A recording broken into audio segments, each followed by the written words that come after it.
Hello बच्चों, नमस्कार। मैं हूं नारायण पटेल आपके अपने चैनल पर। आज हम बात करेंगे पीएम एसएसबी छात्रवृत्ति परीक्षा 2023 जिसका पेपर 29 सितंबर 2023 को है और ये पेपर कक्षा 11 के लिए साइंस का है, जिसमें हमने एनसीईआरटी के 25 प्रश्न रखे हैं। चूंकि 25 प्रश्न ही आपके आते भी हैं, तो आइए फटाफट शुरू कर लेते हैं। सबसे पहला प्रश्न है, जल के अंदर पड़ी हुई मछली किस कारण से अपनी वास्तविक गहराई से कुछ ऊपर उठी हुई दिखाई देती है। यहाँ पर आपके चार ऑप्शन मिलते हैं। प्रकाश का विवर्तन है, प्रकाश का अपवर्तन है, प्रकाश का ध्रुवण है, या फिर प्रकाश का परावर्तन है। तो जब कोई भी प्रकाश एक माध्यम से दूसरे माध्यम में जाता है तो उसकी चाल जो है कम या अधिक होती है। ये डिपेंड करता है कि सघन से जो है रेयर में जा रहा है कि रेयर से सघन में जा रहा, तो ये वहां पर डिपेंड करता है। तो ये कहलाता है प्रकाश का अपवर्तन, यानी ऑप्शन बी वाला सही होगा। अगर मैं अगले प्रश्न की बात करूं, ध्वनि का वेग कैसा होता है, तो देखिए ध्वनि जो हम बोल रहे हैं, हमारा वेग जो जो ध्वनि का वेग होगा कैसा होगा। ध्वनि का वेग भिन्न भिन्न माध्यमों में समान होता है, ऐसा कभी नहीं होता, बिल्कुल गलत बात है। भिन्न भिन्न होता है, ठोसों में सबसे अधिक होता है, यही सही है, बाकी इसमें सभी गलत होंगे। देखिए क्यों भिन्न भिन्न होता है, बिल्कुल सही। द्रव में सबसे कम होता है, ऐसा भी नहीं है। भिन्न भिन्न होता है, जबकि गैसों में सबसे अधिक होता है, ऐसा भी नहीं। ठोसों में सबसे अधिक होता है और भिन्न भिन्न माध्यमों में भिन्न भिन्न होता है। यहाँ से हमारा ऑप्शन बी वाला बच्चों सही होगा। आपको भी ये प्रश्न जरूर आता होगा। अगला प्रश्न वेरी मोस्ट इंपॉर्टेंट प्रश्न है, कई बार पूछा गया। वायु की आर्द्रता मापने के लिए कौन सा यंत्र प्रयुक्त किया जाता है। हाइग्रोमीटर, हाइड्रोमीटर, मैनोमीटर या फिर ऑडियोमीटर। जो आर्द्रता होती है ये मापी जाती है हाइग्रोमीटर से, तो यहाँ से ऑप्शन ए वाला सही होगा। अगला प्रश्न है, तापीय विद्युत संयंत्र में उपयोग होने वाला ईंधन जल है, यूरेनियम है, जैव मात्रा है, जीवाश्मीय ईंधन है। तो इसमें आपको मालूम है जो हमारा संयंत्र लगाए जाते हैं तापीय, इसमें कोयले की आवश्यकता पड़ती है। जो कोयला होता है वो जीवाश्म ईंधन के अंतर्गत आता है, तो यहाँ पर हम ऑप्शन डी वाला चूज कर लेंगे। अब मैं बात करता हूँ अगले प्रश्न की। अगला प्रश्न आपके सामने दिए गए एक जलीय विलयन में pH का मान 9 है, यह विलयन कैसा होगा। क्षारीय होगा, उदासीन होगा, अम्लीय होगा। तो देखिए उदासीन होने के लिए 7 है, 7 से अगर कोई कम है तो ये अम्लीय होता है यहाँ पर, और अगर ज़्यादा है तो ये क्षारीय होता है। तो आप यहाँ तुरंत समझ जाएंगे, चूंकि 9 जो है ये 7 से अधिक है, तो इसलिए ये क्षारीय विलयन होगा। तो यहाँ से ऑप्शन ए सही होगा। अगला आपके पास सूची वाले क्वेश्चन बहुत आते हैं। अब आपको यहाँ पर एक मैं सूची दिखाऊंगा, सूची से काफी बड़े प्रश्न आपको बनेंगे। तो देखिए सबसे हल्का अधात्विक तत्व कौन सा है, द्रव धात्विक तत्व कौन सा है, सर्वाधिक आघातवर्धक तत्व कौन सा है, अधातु जो कि विद्युत की सर्वश्रेष्ठ चालक है। देखिए सोना है, हाइड्रोजन है, ग्रेफाइट है, मरकरी है। तो आप यहाँ से ए का देखिए पहला सबसे हल्का, अगर सबसे हल्का धातु की बात करें तो यहाँ पर हमारा हो जाएगा हाइड्रोजन। जो दूसरा है उसका देखिए चौथा इन्होंने बताया है, तो यहाँ पर है क्या। पहली बात तो ये देखिए द्रव, तो द्रव अवस्था में जो धातु होती है वो पारा होता है, ये भी आपने जरूर पढ़ा होगा। उसके बाद है सर्वाधिक आघातवर्धक, मतलब सबसे अधिक किसे बढ़ाया जा सकता है, ये सोना है आपका। इसके बाद आता है कि एक अधातु जो विद्युत की चालक होती है, जो ग्रेफाइट होता है ये विद्युत का चालक भी होता है, जिसका आंसर ये देखिए मैंने बना के रखा है। आप इस प्रश्न को धीरे धीरे चला के देख सकते थे।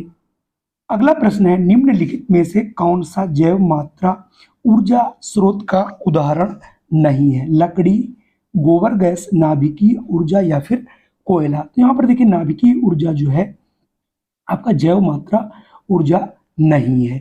अगला प्रश्न आपके सामने, क्षार धातुएं हैं, BeMgCa तो है, BClGa ये भी है, लिथियम, सोडियम और पोटेशियम के यही नहीं है, तो आठवें का सी वाला यहाँ से हो जाएगा। अगला प्रश्न आपके सामने है, मनुष्य में वक्र एक तंत्र का भाग है जो संबंधित, यानी वक्र का मुख्य कार्य क्या है, परिवहन है, श्वसन है, उत्सर्जन या फिर पोषण है। तो चूंकि सभी जानते हैं वक्र जो है वो उत्सर्जन का अंग है। अगला हमारे पास है, निम्न में से किन माध्यमों से प्रकाश की चाल न्यूनतम होती। मैंने बताया था भी देखिए हीरा, कांच, जल, केरोसिन, दुनिया का सबसे कठोर अगर हीरा है तो इसमें जो है उसकी चाल सबसे न्यूनतम होगी। इसमें बताने की कोई ऐसी बात नहीं कि आप उसको थोड़ा सा अगर दिमाग लगाएंगे तो सारे प्रश्न आप कर लेंगे। अगला प्रश्न देखिए थोड़ा न्यूमेरिकल है। एक लेंस की क्षमता एक डायोप्टर है तो इसकी फोकस दूरी क्या होगी? तो चूंकि फार्मूला होता है किसी लेंस की क्षमता बराबर 1/f मीटर में, तो क्षमता है एक 1/f मीटर में, क्रॉस मल्टीप्लिकेशन करोगे तो आ जाएगा f इक्वल टू 1 मीटर या f इक्वल टू 1 मीटर में होते हैं 100 सेंटीमीटर। इसका मतलब उसकी जो फोकस दूरी होगी वो कितनी होगी बच्चों? 100 सेंटीमीटर होगी। अगला प्रश्न आपके सामने, अनुवंशिकता के प्रयोग के लिए मेंडल ने निम्नलिखित में से कौन से पादप का उपयोग किया था? पपीता है, आलू है, मटर है और अंगूर है। तो इन्होंने जो अनुवंशिकता के प्रयोग किए थे सबसे अधिक इन्होंने किए थे आपकी मीठी मटर पर या मटर पर। तो ऑप्शन यहाँ से बी वाला सही हो जाएगा। मनुष्य के हृदय के कोष्ठकों या वेशमों की संख्या, यानी मनुष्य का हृदय में कितने कोष्ठक होते हैं? 1 2 3 4, ये मैं प्रश्न 5-6 बार प्रश्न पूछ चुका हूं। तो मनुष्य का जो हृदय होता है वो 4 कोष्ठी होता है। अगला प्रश्न है, कीट परागण किसमें होगा? मक्के में है, साल्विया में है, वैलीसेनेरिया में है या इनमें से कोई नहीं? तो जो साल्विया होता है इसमें जो है कीट परागण होता है, अन्य किसी में यहाँ पर कीट परागण नहीं होता है। डीएनए पाया जाता है कहाँ? कोशिका द्रव्य में, केंद्रिका में या केंद्रक द्रव्य में या फिर केंद्रक में। वेरी कंफ्यूजिंग प्रश्न रहता है, लेकिन बच्चों इसको आपको याद रखना है। जो हमारा डीएनए होता है ये पाया जाता है केंद्रक द्रव्य में। ठीक है, तो यहाँ से ऑप्शन सी नोट कर लेना। नहीं याद होता तो इसे आप लिख जरूर लीजिएगा। समतल दर्पण द्वारा निर्मित प्रतिबिंब का आवर्धन होता है एक से कम, एक से अधिक या अनंत। चूंकि समतल दर्पण में जितना प्रतिबिंब होता है उतना ही, जितनी वस्तु होती है उतना ही प्रतिबिंब होता है, तो इसका मतलब उसका आवर्धन की कोई भी आवर्धन नहीं होगा। तो चूंकि आवर्धन m इक्वल टू वस्तु की जो इमेज है वो भी मान लो x है, वस्तु भी x है, तो इसकी सदैव आवर्धन क्षमता 1 के बराबर ही आएगी। अगला प्रश्न है, निम्नलिखित में से कौन किसी लंबे वैद्युत धारावाही तार के निकट चुंबकीय क्षेत्र का सही वर्णन करता है? कोई धारावाही अगर एक तार है उसमें चुंबकीय क्षेत्र कैसे वर्णन किया जाएगा? चुंबकीय क्षेत्र की क्षेत्र रेखाएं समानांतर एवं लंबवत होती है, तो गलत दिया है। अगला है चुंबकीय क्षेत्र की रेखाएं तार के समानांतर होती हैं, ये भी आपका गलत है। चुंबकीय क्षेत्र की क्षेत्र रेखाएं अच्छी होती हैं तथा उनका ऊर्ध्वता में होता, ये भी गलत है। चुंबकीय क्षेत्र की संकेंद्रीय क्षेत्र रेखाओं का केंद्रीय तार होता है, केंद्र तार होता है, यही ऑप्शन सही होगा, ऑप्शन डी वाला।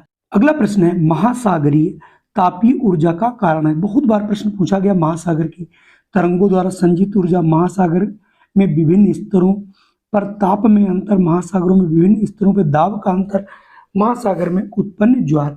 तो जो जापान वगैरह टेक्निक यूज कर रहा है वो है यहाँ पर आपका ऑप्शन बी, यानी जो महासागर के विभिन्न स्तरों पर ताप का अंतर है इससे जो है तापीय ऊर्जा उत्पन्न की जाती है। अगला हमारे पास प्रश्न बेहद इंपॉर्टेंट है, निम्न में से कौन क्षयशील संसाधन नहीं है?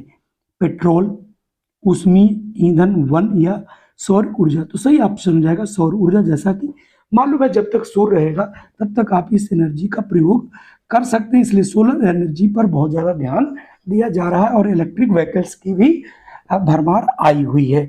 निम्नलिखित में से कौन से समूह में केवल जैव निम्नकरणीय पदार्थ नहीं है? बस ये याद रखिएगा, यहाँ नहीं है जैवकरणीय मतलब जीवन। तो घास, पुष्प, चमड़ा है, घास, लकड़ी, प्लास्टिक, ये देखिए प्लास्टिक आ गया जो कि हमारा जो है ये जैव निम्नकरणीय पदार्थ नहीं है, तो यहाँ से ऑप्शन बी सही होगा। बाकी देखिए फल के छिकले हैं, केक है, नींबू का रस है या फिर केक, लकड़ी और घास है। अगला प्रश्न, होमोग्लोबिन महत्वपूर्ण भूमिका निभाता है किसमें? श्वसन में, उत्सर्जन में, पाचन में या फिर पोषण में? और आपने पढ़ा है श्वसन, तो आपका आंसर बिल्कुल सही है। अगला, एम्पियर सेकंड किसका मात्रक है? ये मात्रक होता है आवेश का। क्यू इक्वल टू होता है बच्चों IT, आई का होता है एम्पियर और टी का होता है सेकंड, तो इसका हो जाएगा एम्पियर सेकंड। अगला प्रश्न आपके सामने, दूरदृष्टि के कारण प्रतिबिंब बनता है, यानी जब किसी व्यक्ति को दूर दृष्टि होता है तो उसका जो प्रतिबिंब है वो कहाँ बनता है? रेटिना पर नहीं बनता, बिल्कुल गलत है। रेटिना के पीछे, रेटिना के आगे, रेटिना के पीछे बनता है। जब रेटिना के पीछे बनता है तो यही होता है जो है किसी भी दूर दृष्टि से दोष से पीड़ित व्यक्ति। अगला है विकास के दृष्टिकोण से मानव के सबसे निकटवर्ती कौन है? बंदर, खरगोश, चमगादड़ या फिर चिंपैंजी। 50 बार प्रश्न पूछा गया, इसका सही आंसर है चिंपैंजी। तो विकास के जो दृष्टिकोण से मानव के जो सबसे निकट है वो है चिंपैंजी, यानी इन सब में चिंपैंजी सबसे अधिक बुद्धिमान होता है। अगला प्रश्न है निम्न में से कौन ऊर्जा का सिक्का या मुद्रा के रूप में जाना जाता है? एटीपी, एडीपी, एएमपी या फिर पायरुविक अम्ल। तो ये आपने बायो में अगर पढ़ा है तो इसका सही आंसर हो जाएगा एडीपी। कुल मिला के आज के हमारे ये 25 प्रश्न थे। आपको ये मॉडल पेपर कैसा लगा? अगर मॉडल पेपर पसंद आया तो इसे लाइक कर दीजिए, चैनल पर पहली बार इसे सब्सक्राइब कर लीजिए। हम इस प्रकार की वीडियो सदैव बनाते रहते हैं। जय हिंद, वंदे मातरम।